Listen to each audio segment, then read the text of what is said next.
Hey everybody, Paint Marine here with another, special edition of the status report. So I did this last year, where I did kind of a top. I don't want to say top 10 because it wasn't 10; it was 3, 3, and 5. So like a top video, or I don't know. I guess you could say my top picks of the year, and then kind of my New Year's hobby resolutions.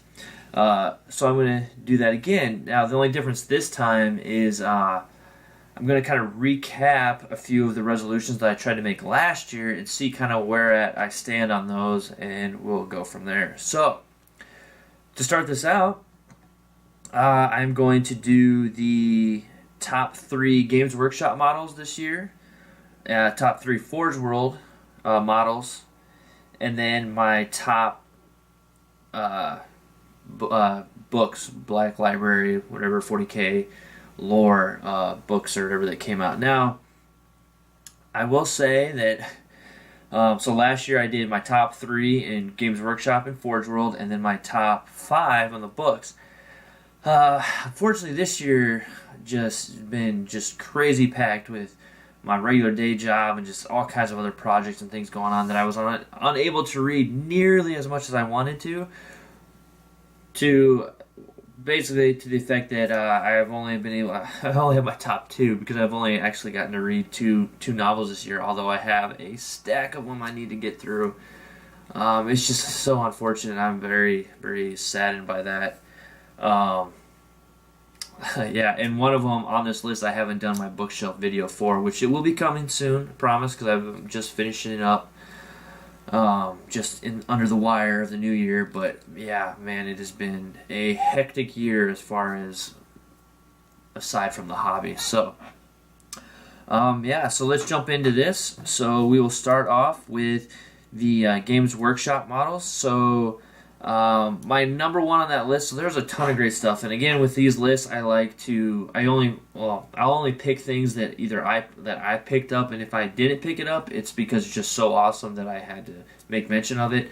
But everything on my list this year are things that I picked up myself, and I'm just very impressed, very happy with in general. Although there is one on the Forge World list, I didn't put it on there just because I have not yet gotten to assemble it. I've got it soaked and dried and scrubbed, and I mean, it's ready for assembly, but I haven't gotten to the assembly portion of that yet, which I'll get to that in a minute. So, for Games Workshop, now, my number 1 pick, hands down, favorite models, unit, whatever you want to call them because they're different, is the Space Marine Heroes. Series 2, though, not the Series 1. Now, I know they re-released them worldwide for the Series 1, but specifically the Series 2 ones. I love those way more than even the Series 1 models. Those Terminators with such dynamic poses, not just kind of the unfortunately dated poses that you get in the Terminator box. They're just awesome. I love them. I just can't wait to get them painted up as some Red Brethren for my Cacardons. So yeah, hands down, that's my number 1 for sure. And then my next up, I have to say the Blackstone Fortress. So really any number of those models are great. Definitely the character models are specifically some of the best things, my favorites. But I mean, in general, like the whole everything. And I keep looking over here because I've got them sitting over here waiting for paint. I've got a few more primed. The only one I have this time is Greg, is the only one finished. But yeah, so I mean, those are some great models. And so kind of on that same line, now Blackstone Fortress is taking that spot, but some clear contenders for that spot, or just for the list in general, is definitely the Rogue Trader models. Those are some great models as well. Kind of a honorable mention thing is the terrain. The new Imperialis like sector terrain that's come out, the new ruins type of stuff is just it's just amazing. That came out with the Kill Team box set, and then now is also released separately for purchase. Just hands down amazing stuff. Just yeah. So those are kind of some honorable mentions and stuff there. And then finally, I have to go with Marnius Calgar and his, what are they, Victrix guard. It's more specifically, I'm a bigger fan of the Victrix guard than Calgar himself. But yeah, either way, they're all three of them, all whatever they are. It's a great model, great unit, for sure. Great remake into the Primaris. I'm still trying to figure out how I'm going to fit Calgar into my army because there's quite a bit of de-smurfifying that needs to happen. He has quite a few ultramarine symbols everywhere, and while some of them are kind of easy to snip, then it looks kind of weird in those places, like off his Talbert and I don't know, there's just a few other places I gotta like kind of figure out what I'm going to do or what I'm going to replace there instead. And then his guard is not as bad. Really, the shield is a bit hard because it's got a giant ultramarine symbol on it, but I'm actually planning on, and I don't have it with me now, planning on just replacing that altogether with one of the bigger storm shields. They come with the storm shield or the assault terminator variants, so it's a much bigger shield than just your standard, like the smaller storm shield. It's kind of, I guess it's for like the sergeant or the captain or however you want to make it. So I'll be using two of those and just replacing the shield outright versus trying to figure out some way to either take that symbol off and put something else there.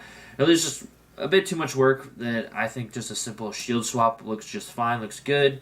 And then it's just a few symbols here and there, like on belt buckles and like little cape, I guess. I don't know what those things are called, like the clasp or whatever, that's like an ultramarine symbol. So just a few things here and there, nothing too crazy. So it should be a fairly easy enough conversion there. So recap on that, my top three for Games Workshop, again, it's going to be pick any one of the new Space Marine Heroes Series 2 Terminators. Just, I don't know, I have a hard time picking which one I like. They're all pretty awesome. Even the standard guy that just has his Storm Bolter and Power Fist just is an amazing pose. Just everything from the base on up, great models. The Blackstone Fortresses models, every single one of them is amazing as well. Just love them all. And then Calgar and his Victrix guard. Honorable mentions being the Rogue Trader models, and of course the terrain that came out with the kill team as well. Alright, so moving into the Forge World top 3. Now, this was a sweep for me as far as the top 3, and it all goes to the Alpha Legion. Number 1 being Alfarius. Finally, the model came out. It's a beautiful model. I have it actually, I guess you could say base coated with this color shift paint right now. I haven't worked out any more details past that, unfortunately. But I've got that, plus quite a few other Alpha Legion all ready to go. Just need to start getting in there and painting all the little details and such. But like I said, it's a sweep for Alpha Legion as far as my top 3 go, because then I have next the Alpha Legion Praetor, another beautiful model. And then finally and I'm going to botch this name, I'm sure, the Alpha Legion Lernaean Terminators. You get the point. I'll throw, hopefully when you see this, I'll have cut in some quick pictures here of the models. So yeah, the Alpha Legion Terminators are also just amazing, beautiful models. Those are definitely my top 3. Now the one that I was mentioning that I didn't put on here was the Thunderhawk. Obviously it's not a new model for 2018 year. They did remake it and re-release it, but it's been out almost a couple years now since they've done that. And I finally got one this year, but like I said, I still haven't gotten it assembled yet, and it's ready to go. Everything is prepped, primed, and ready. But like I said, just personal life and everything else, things just keep stacking up, and just trying to find that time to get in there and do that. So that is the top of my list there for models. Now, moving over to the book side, like I said, unfortunately, I haven't been able to read nearly as many novels and stories as I'd like. But I can, without a doubt, already say which one was going to be at the top of my book, just because I'm a Cacardon fanboy. I've got my Cacardon army. So if you haven't already guessed where I'm going with this, it's going to be Robin McNiven's The Outer Dark Cacardan novel, a sequel to his other one, Red Tide, which was on the top of my list as of last year, for my last year's list. So, great book, amazing book, love it. Just love getting one of those chapters, one of my chapters that, again, you don't really hear a whole lot about. You don't get a lot of attention to it. It's nice that they're getting attention. At the same time, it's kind of not nice because now you're seeing kind of a surge of people playing this army, and it's nice kind of being more of one of those armies that you don't see a lot of. Still, in my area, I think there's one other person that started, but he started at like a kill team level with Cacardons, and I haven't seen him develop much more than that. But we do have a fair amount of Badab War chapters. There's Astral Claws, Lamenters, Red Scorpions, and of course Cacardons, and then Salamanders as well, even though they're also just regular 40k, but they were at the Badab War. So a good showing across of the Badab War chapters, and hopefully someday we will get some good some rules for them. Although in the interim, that new chapter tactic card that came out for the Emperor Spears is, I think, pretty close to a similar trait to what the Cacardons had before. And then next up is going to be the Dark Imperium Plague Wars, which I had mentioned I had not done my bookshelf video yet, which I will be getting to soon. But that is also a very good book. I definitely enjoyed the first Dark Imperium novel, and I am liking these novels just from the aspect of just finding out what's going on with these new Primaris, the interaction between the Primaris and the Standard Marines, and just, all these changes since it's come back. I think that it's really fallen on Black Library to bring this story together that maybe wasn't as planned or as fleshed out. I'm sure it was. I say that, I don't know the inner workings of Games Workshop or Black Library in any means, so they probably already had a collaboration of how they were going to better propel the storyline forward. I just know there's a lot of complaints with the Gathering Storm, and then all of a sudden, like, complaints as in it was like kind of rushed to a point where then all of a sudden it was like our end times, like a Warhammer Fantasy end times type of thing, except they knew they couldn't reboot the whole universe of 40k because there'd be too much outrage. So instead they had the Gathering Storm, and then boom, 8th edition, Primaris come out, big changes, big everything, and anyway, we see where we're at now. But anyway, I do like how a lot of the holes or things that are kind of like been kind of initially there in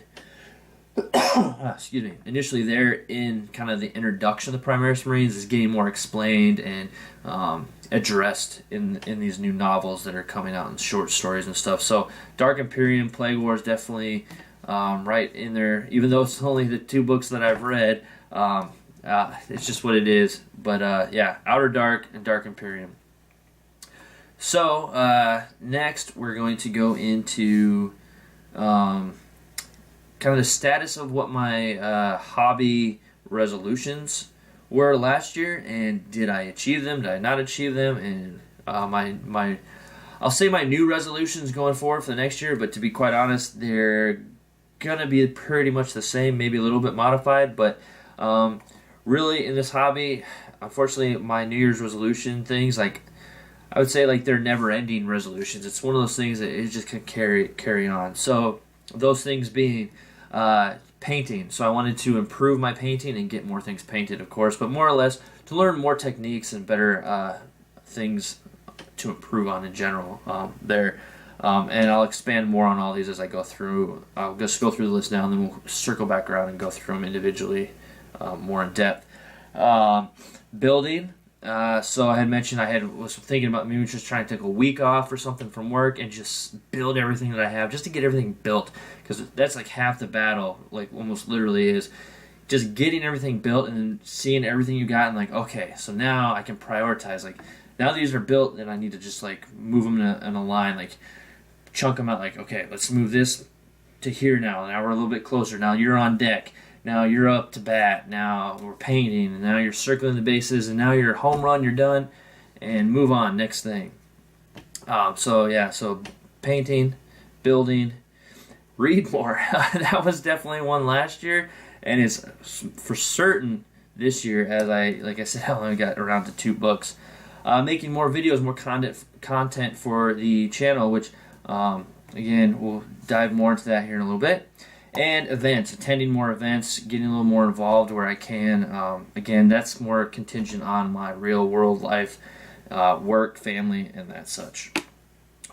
So those are kind of the brief points there, and I'm actually going to take a break. You won't notice much of a thing, but I actually have to get to a class real quick because, like I said, that personal life constantly intervenes, but I wanted to get part of this out now. So seconds, you'll see me right back. So all right, I'll be right back. All right, like I promised, we're back. So going back to the top of the list, painting, techniques, things that I want to get better at or learn in general. Obviously, I want to get better at painting. I'm trying to think of any particular techniques that I learned this past year, that kind of helped me improve on my painting. Fortunately, like with a lot of things, it's been really hard to get to painting. I feel like I've really stayed, kind of stuck to my tried and true methods. Something that I've started to kind of toy with that I haven't mastered yet, that I still need to continue, is pre-shading, which has definitely come into a huge factor when it comes to this Thunderhawk build and paint, when I get to do that. So really, yeah, I guess that's going to become my biggest technique that I need to get better or figure out more, is the pre-shading technique. Building, never took that week off, unfortunately, to just build everything, although I did just take some time where I just built a ton of stuff. So I would say, I guess I kind of achieved that somewhat, but definitely not to the, I guess, degree that I would have preferred. Read more, like I've already kind of touched on. So I only got to 2 books, definitely have a lot more that I need to get to, and yeah, I just need to get on that reading train a lot more this year. Hopefully I'll get more time to.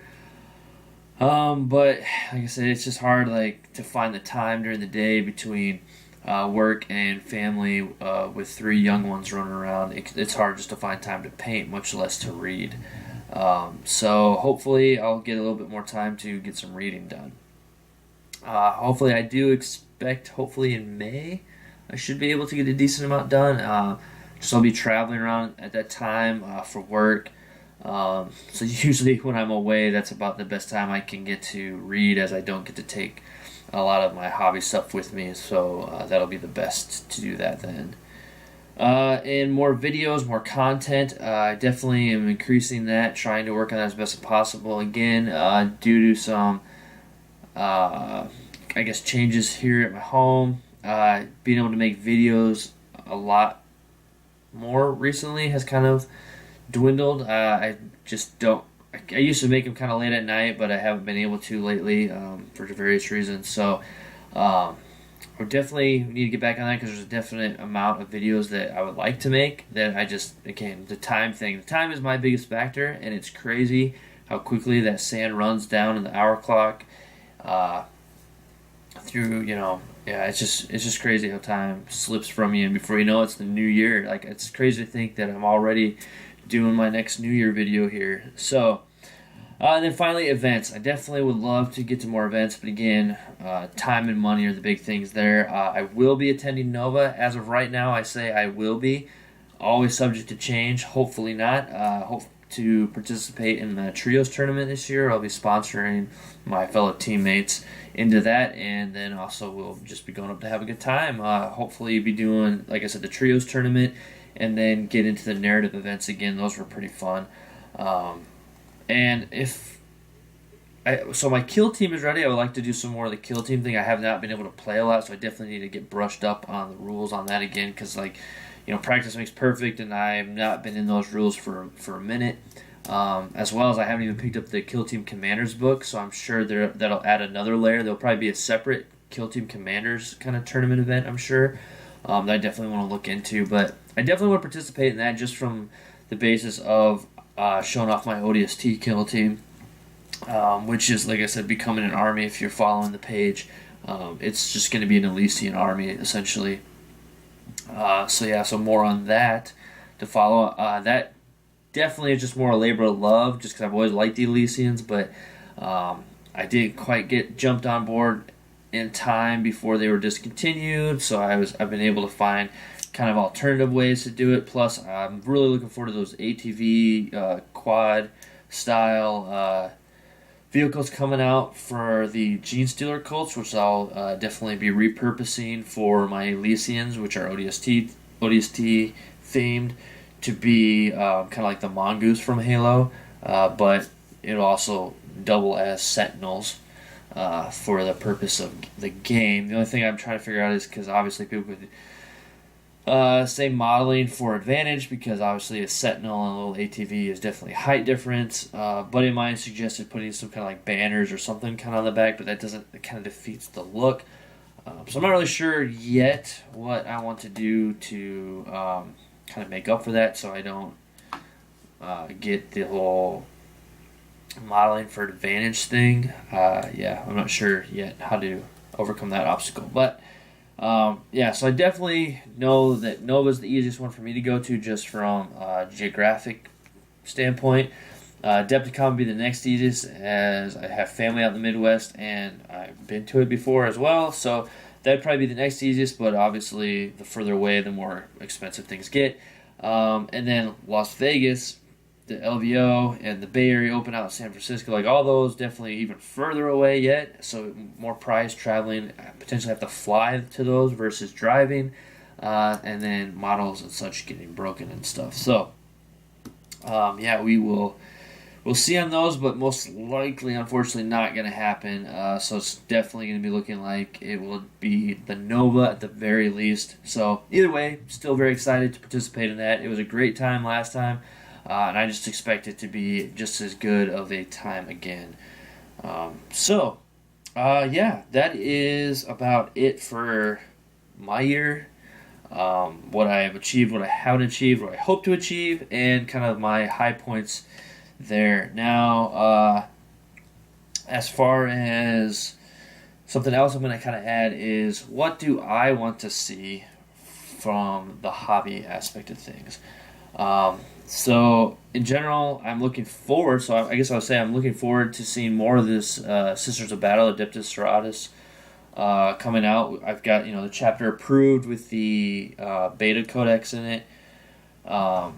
So I mean, I'm just interested in seeing what those models look like, because I mean, let's face it, we're gonna start seeing a lot of Sisters models once those new beautiful things, and I can honestly already say they're beautiful. We've seen the 3D renders, but we already know it's Games Workshop. They're going to be amazing. So we'll probably see a bunch of those pop up, and I myself probably will be included amongst those that will eventually. I gotta take a step back and really focus my hobby dollars better.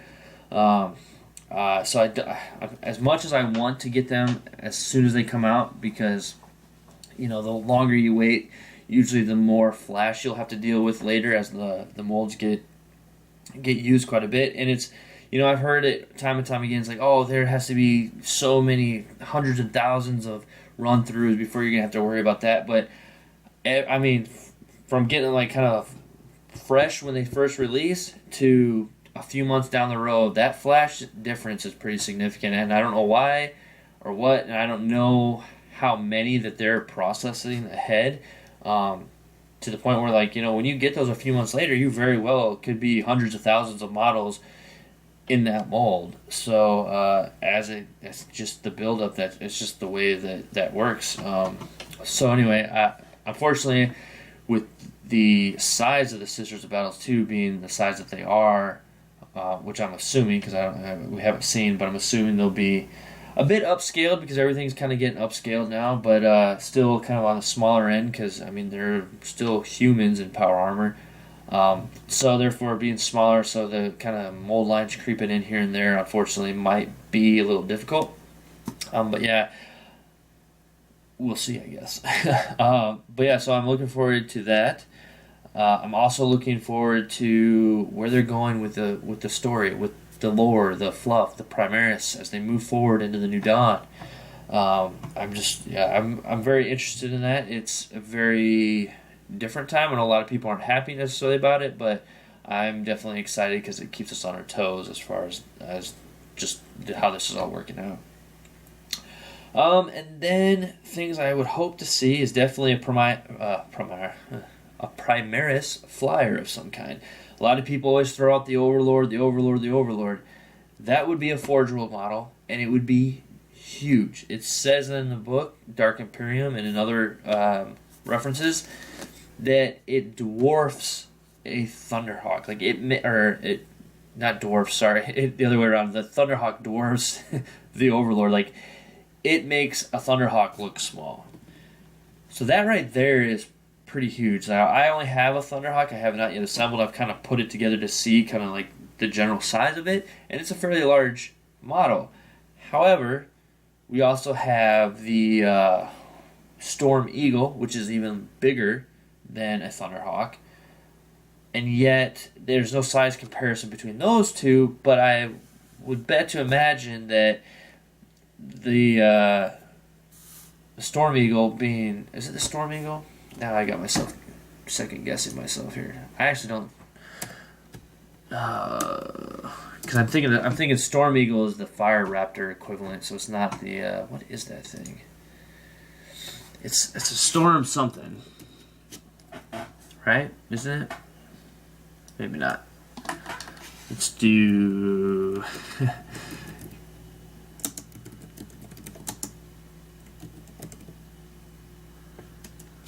do a quick search. Hopefully I can find it here somewhat quickly. Are you serious? Let's do... I'm sure somebody, if you haven't already in the comments, is like screaming at me like, it's this. I can't for the life of me remember what it's called.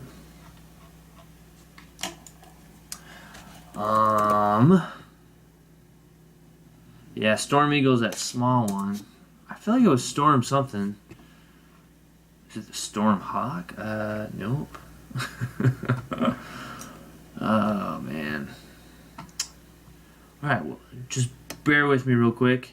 I may have to do a time-lapse thing here, as this is taking me way too long to figure out. Let's see here. Flyer. There we go. Flyers. Let's do it. What? Why is it not there? Oh, it's probably because it's not a flyer. It's probably a Lord of War. So let's go down to Lord of War.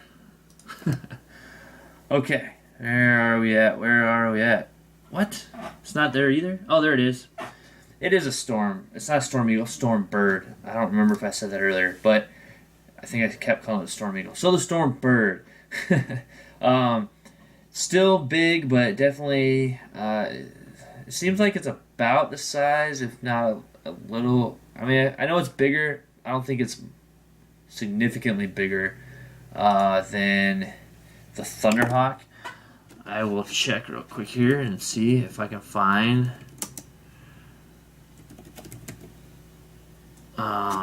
if I can find a comparison photo online, and yes, I did.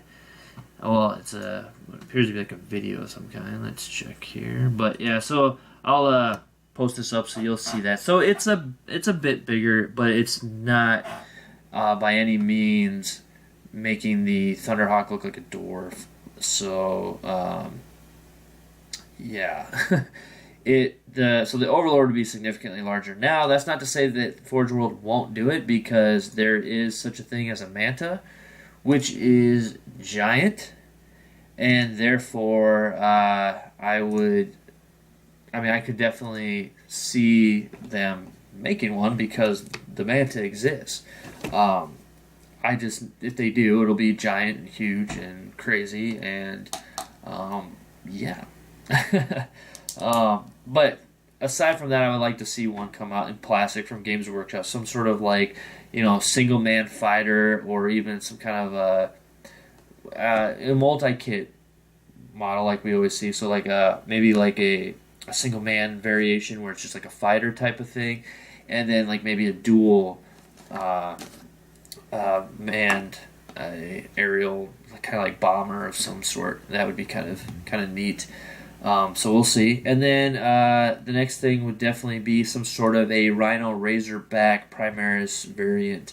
I know I made my own where I took a repulsor and just downsized it, took off some of the weapons, swapped them, and pretty much there you had it.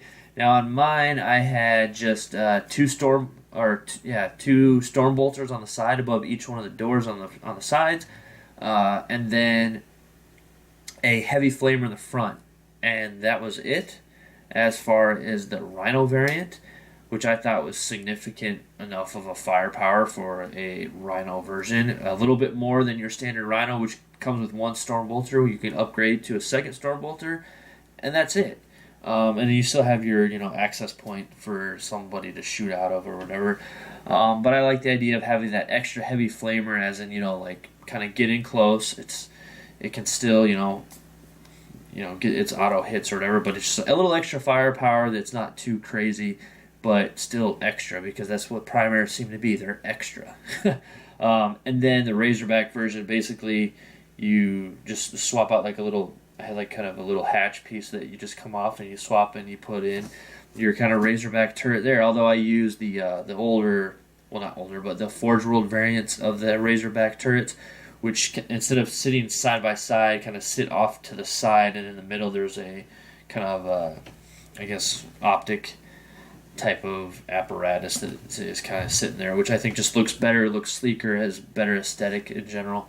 So you could do that for put heavy bolters, las cannons, whatever up there. Although I think for that I would switch the las cannons to las talons instead of the las cannon Razorback. Again, because Primaris, I feel like, tend to get overgunned as far as their options are very. There's just a lot of them. So I do like the idea of just throwing maybe two las talons on there, so there's a bit shorter. Well, now that I say that seems a bit crazy too, because the las talon is a 2-shot. Granted, it's shorter range, but it's 2 shots. But that could actually kind of work out as far as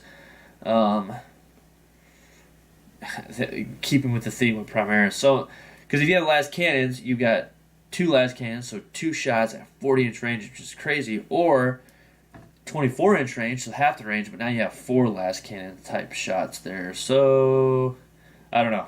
I'm not sure how I feel about that now that I say it out loud, if it'd be las talons or las cannons like the regular Razorback. But either way, I just like the way that it looked with that other turret on there, and I think that would be a good, version of the, Razorback thing. As I called it, the Indominus pattern Razorback or Indominus pattern Rhino, because, again, with Primaris, everything's got that grab thing going on with it, and it is kind of a different take on the Rhino and Razorback, and so it's just a different pattern. And because I would say they were developed in first field in the Indominus Crusade, so that's where I came up with the Indominus pattern Rhino Razorback. So it'll be interesting to see. I feel like it's coming, but we'll see how that comes. And then also, I feel like we're going to see, and I kind of like to see, maybe some different turret options and weapon options for both the Repulsor and the Redemptor Dreadnought. There's been kind of rumors about those already.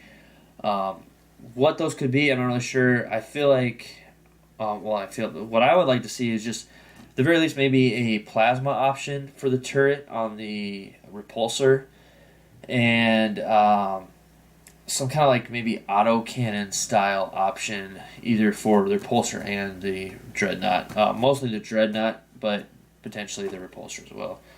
Just to kind of change things up a bit. We'll see though. So that's kind of what I'm hoping to see, or what we might see. I know I'm very Space Marine centric. They're definitely my go-to faction. I have Tau. I definitely love Tau. I'm glad to see that in the next issue of White Dwarf coming up here in January, we're going to see some Kroot mercenaries, which I think will be pretty interesting to play. So I have a box of Kroot that are not put together that I definitely want to dive into that and see what kind of options and things you can do to them, and maybe convert some really cool looking Kroot mercenaries. Probably to go along with Greg, who will probably end up showing up on there because I kind of converted him a bit. And we'll kind of go from there and see what that brings, and then get some crew hounds and crew talks and all that, and kind of make a cool little crew kill team. And maybe the crew kill team, along with the ODST kill team, will make their way to Nova at the very least. So yeah, we shall see. But yeah, so that is kind of it for what I hope to see. Now, a few other things I just want to touch on for this new year. I kind of mentioned with, or I just kind of thought of too, is the Arms on Parade coming up. Now, again, I've made some videos and kind of had some thoughts and views on Arms on Parade, but it is a fun event, and it does kind of add an extra bit of challenge to my hobby in general and creating a scene of some kind. I have a million ideas for one, but I have a new idea which I think will be both a little more simplistic, not nearly impossible by any means. It'll definitely be hard, but it'll have a simplistic feel and look, but at the same time it'll be very challenging to complete. But yeah, I don't know. I have a good idea that I think will be out. It'll definitely be outside the norm of what you'll see, to the point where I hope people enjoy it and they like it. Again, I've definitely gotten to the point with Arms on Parade that while it's fun and the medals and the certificates are cool, that's really not what it's about. It's about sharing the hobby, sharing techniques, meeting other hobbyists, seeing their great work and all that. And just, really that's it. Because every year, there's some kind of controversy or something to do with the way that it's voted, like the way the voting happens, the way that the votes are tallied. Just all that there's always something with that. So I definitely have kind of resigned. Like, if I win something, great, awesome, thank you. If I don't, awesome, great, thank you. It's just, like I said, it's really just about participating, showing off your own work, and showing people what you're doing and seeing what they're doing. That's what it comes down to. So, so I just wanted to touch on that real quick. Definitely stay tuned for that, and like has happened in the past, I may not end up doing that project. I definitely like to keep it under wraps, because I like to kind of, as we get closer, kind of share little tidbits here and there. Definitely in the planning process. I'm even painting some of it now to be, I guess, a little more transparent. Because it's just going to take time to paint anyway. And like I said, I do hope that I'm able to, like I said, make what's in my mind come out on the board, which is why I enjoy doing the Arms on Parade so much, is challenging myself in new ways to make something that looks cool that other people can enjoy to see. So, yeah, all right. Well, I feel like this video's gone on probably long enough. Hopefully you enjoyed it. Hopefully you share some insights there. Definitely comment down in there. What are your New Year's resolutions? What do you hope to accomplish? What are your favorite models and books and stuff that you've done or seen, have read, whatever, throughout the year. And so definitely check out the rest of the YouTube channel. Check out the Facebook page. Like, comment, share, subscribe, all that. And until next time,